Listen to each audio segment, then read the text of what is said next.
Have you always been involved in sport? No, definitely not. So how did it come about? I think it started all in Leeds. I spent 2 semesters there. In my second semester, I ended up in a shared flat with quite nice flatmates. Anyways, and yeah, one of the girls, she really wanted to become more active. That is how it started. But before that, you never got into it, never interested, never walked with people.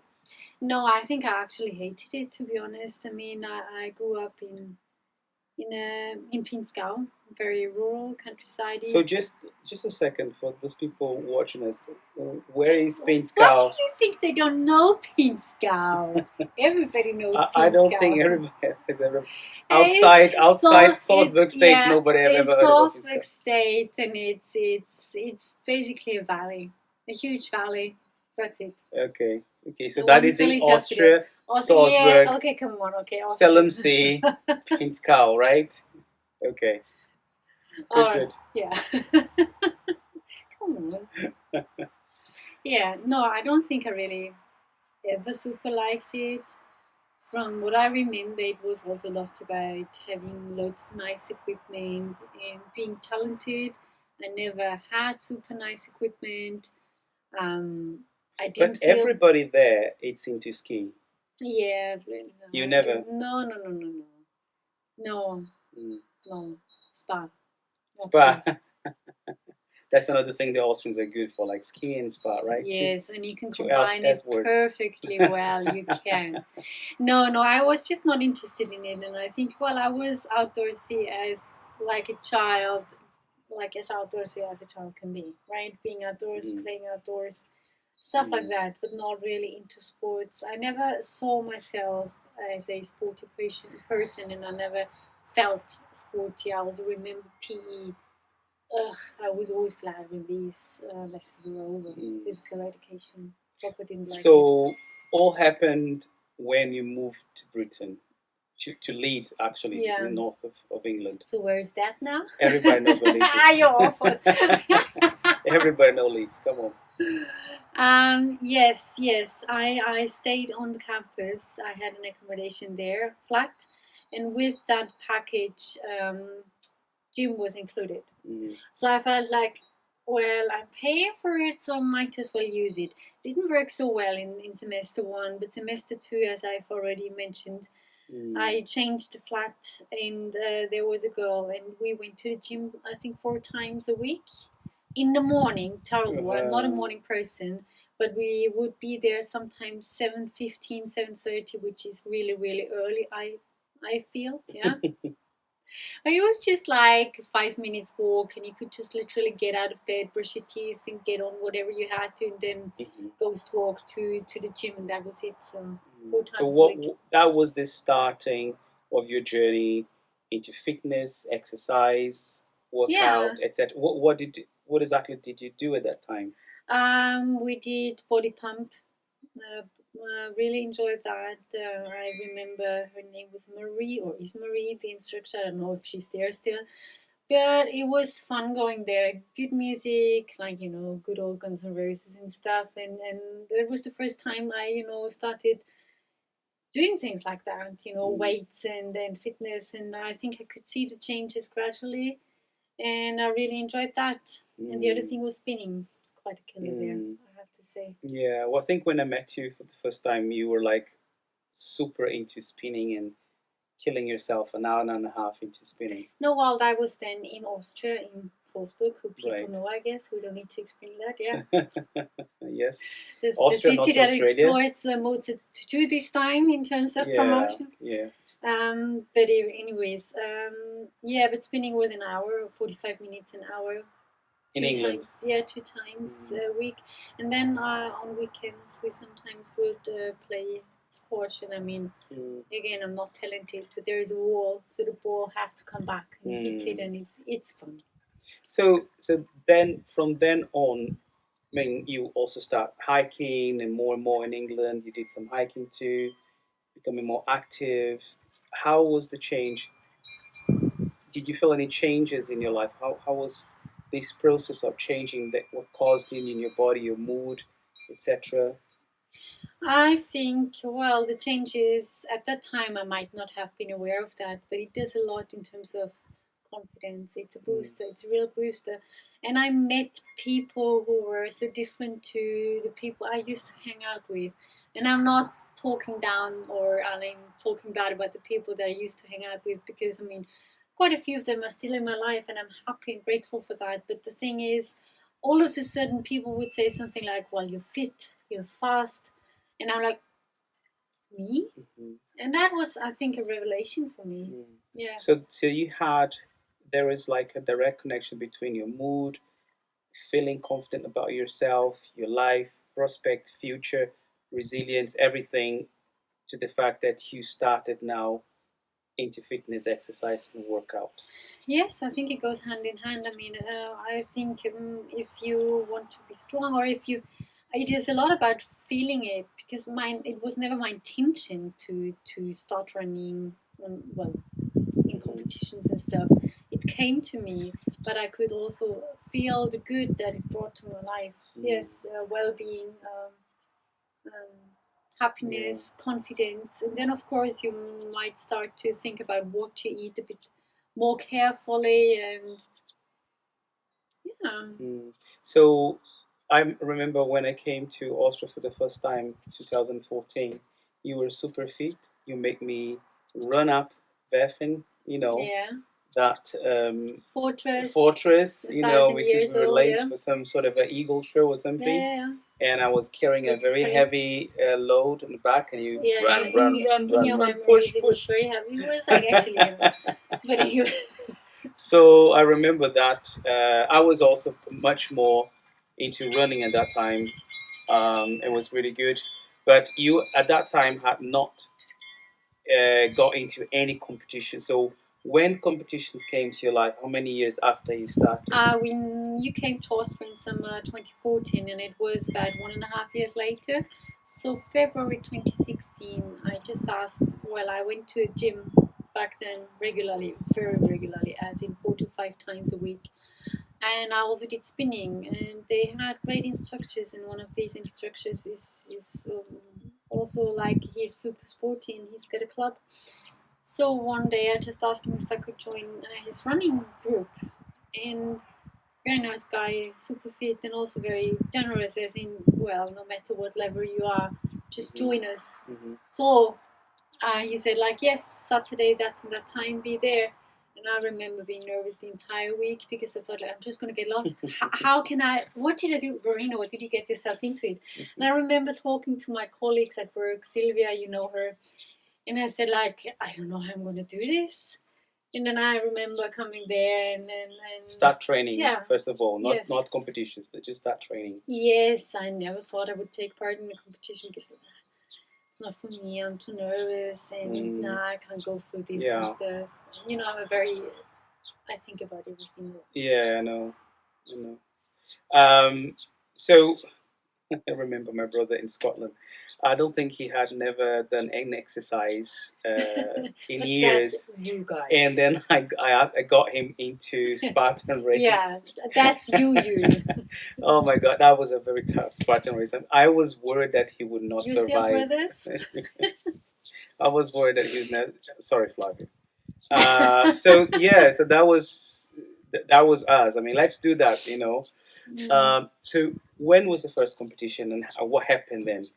The first competition was in Obertrum, quite a famous triathlon. And it was actually like, I jumped in, if I remember correctly, I jumped in for somebody. It's a rally, right? Triathlon split up. Yeah, I ran a half marathon there as part of this rally, as part of this competition. And I think the night before there was this 5K women's race, and that was my very first competition. And Krista came with me, and I remember these pictures like, oh my God, what am I doing here? But it went well, both competitions, and it's incredible. This vibe, the people cheering you. Like the trophy. Did you get a second, no. Third, for the women, for that race, for the women's only race, I was top 10. and the other one I don't remember, but it was a very positive experience. Right, that was the first time, and after that you got bitten by the bug, and then start doing all the time. Yeah, all the time is maybe a little bit. For me, it's all the time. If you do it twice in a year. Yes, that's it. No, but I started. But you got trophies and start winning. 2016 was a very strong year, and I think it's also the adrenaline that really comes with competitions. It was new, it was, and I was really, really fit. I didn't know back then. I know because I have, a comparison. But anyways, yes, 2016, and then became a little less year by year. When are you gonna do an Iron Woman? Nah, I don't know if that is for me, Andy. I think this is really. No, but the key thing is to get fit. Yes. Eat well, exercise, work out. But I would really recommend competitions. There are so many different kinds of competitions for the fight, for the people, and I hope, there will be a time in the future when people will be able to go to competitions again and have audience cheering them, the little ones cheering them. It's beautiful. It's a different thing, isn't it? I think so, yes. It feels so good and empowering. And you have people all age groups, and I remember some competitions that I was part of. And I remember running in Leeds also, and half marathon, and having people like 60 or 70-year-olds ahead of me, and I say, come back, don't leave me back here. So they were so fast, it's like they smile at you, they overtake you like, it's almost like, they're so happy for the fact that they're just overtaking all these young folks. I remember in Hallein there's the Salzkristall-Lauf, and I remember running with she might have been 40 plus, or maybe even 50 plus. Well, I could keep up with her, I think, it was a 10K run, and I think the first 5, 6, 7K I could keep up with her, but I could feel my energy going, and I could feel her energy still being there a lot. And at some point I really just had to give up, and like, and then around the bend, and I remember Krista, sprint, Verena, and I'm like, oh my God, I'm kind of dying. But anyways, reaching the goal, she was like, where did you go? I mean, I lost you. I thought you would overtake me. No, I think it's amazing, to get, in that vibe of competition. It's not even about winning or competing. It's about being with people that they have such a high level of energy, and people cheering you on and then saying go for it. And then a lot of us have done for charities and to support a cause, and I think the whole environment it's amazing. I think I'd love to, hopefully one day we get back to it. Yes. I hope it doesn't need to be a hope only. It's just like, seriously. Yeah. So we would definitely. Would you go back to some competition? Something that you plan?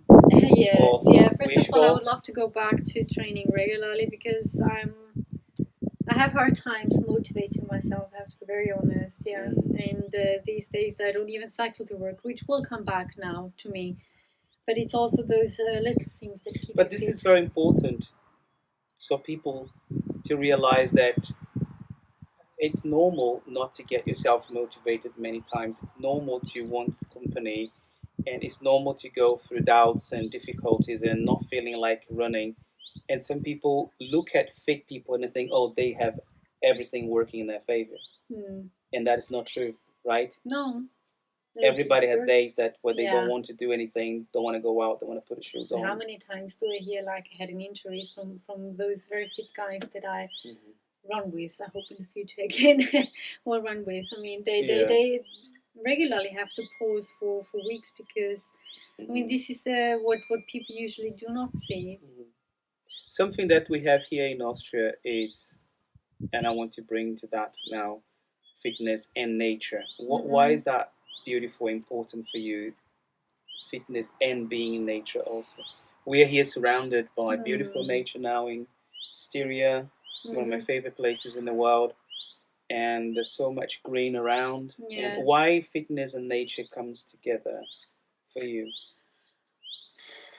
Because it adds another dimension to me. I mean, if you think about Untersberg, where we live now, kind of, there is a different vibe to it.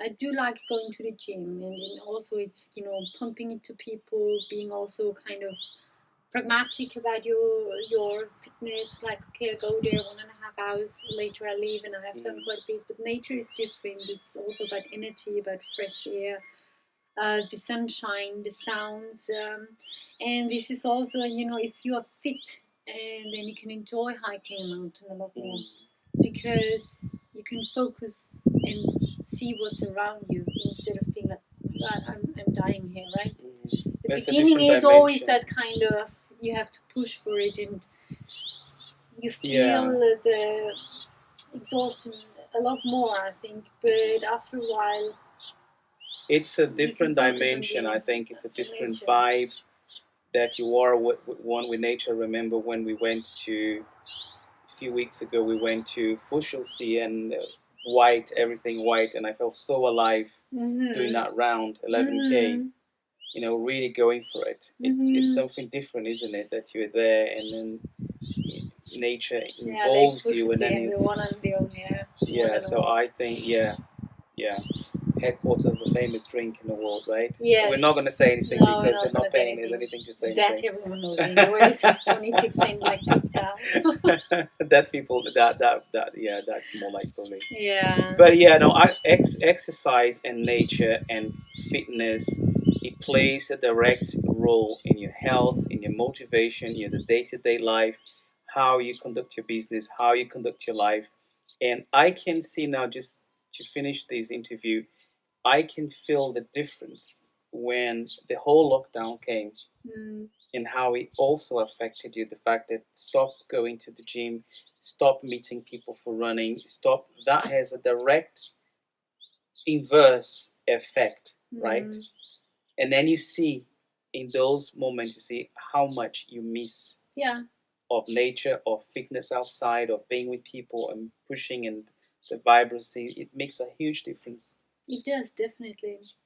It's the little things that make a big difference in life. In your resilience, in your motivation, and etc. Of course, now I think there's a little bit more space for us to go into nature and do things, but it's still, I think it's an important aspect of our lives, the ability to meet people and do some exercises and push us. Because those are the people who get me up Saturday morning and get me running. I don't know, what was it, 8:30 or something? And you can see the difference also in the day-to-day life, in when you work, when you go to work, when you do your chores, your house chores, or anything. If you have this fitness reservoir backing you up, is a different thing, isn't it? Yeah, it does play a big role in many things also. Yeah, well. No, that is excellent. So, Verena, thank you so much. Thank you. For telling us what Pinskau is. Now everyone knows. Yeah, as soon as the lockdown is over, go there. It's a beautiful place, for sure. Thank you. Thank you. Thank you, guys. Thank you for watching. Share, like, comment. Be part of the community. Momentum. We're here for you. Thank you.